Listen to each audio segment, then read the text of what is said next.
Common sense is officially on the endangered species list, right next to panda bears. Except panda bears aren't throwing themselves into traffic like we're doing with facts and things that just make sense. And don't worry, I'm not here to give you a lecture. I'm just a normal guy, a single father, who's tired of watching the world act like common sense is optional. And if you've ever sat there thinking to yourself, am I the crazy one? Or is everyone else? You're probably in the right place.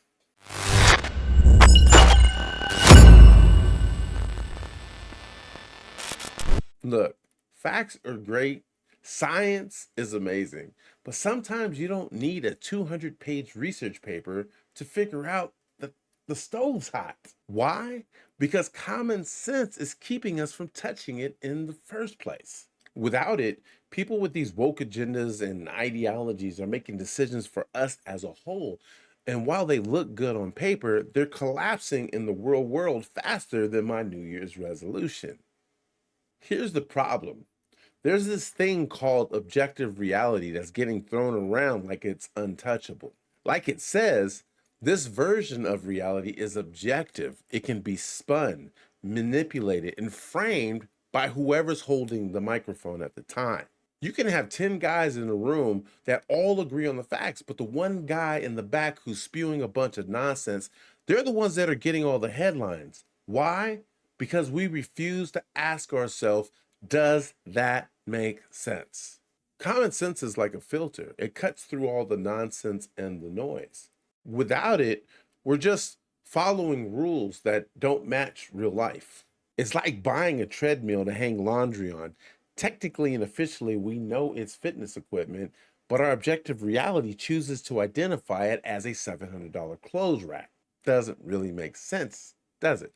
This isn't about politics or media either. It's about how we govern our daily lives. Common sense tells you to save money before you buy that shiny toy. It tells you not to argue with idiots on Facebook at 3 a.m. in the morning. And it tells you that maybe, just maybe, your kids shouldn't eat candy for breakfast, even if they objectively want it. And when we use common sense, decisions get clearer, families run smoother, communities grow stronger. It's not about being perfect, it's about being practical. Common sense is the bridge between truth and the actions we take. So here's the challenge. The next time you're faced with a decision, big or small, just ask yourself, what's the common sense move here? You'll be surprised how often the obvious answer is also the right one. And hey, I'd love to hear your stories. Tell me about a time when common sense saved a day or a time when ignoring it made things a little interesting. At the end of the day, that objective reality, it can bend, spin, and confuse. And that's why common sense needs to be our compass. Let's not choose to lose it. Thanks for hanging out with me. Remember to hit that like button, subscribe if you haven't already, and share this with someone who could use a little reminder to just keep it simple. Because honestly, if common sense doesn't make its own comeback, I'm starting a fundraiser to bring it back myself. I'm Mike Rock, and I'll see you in the next video.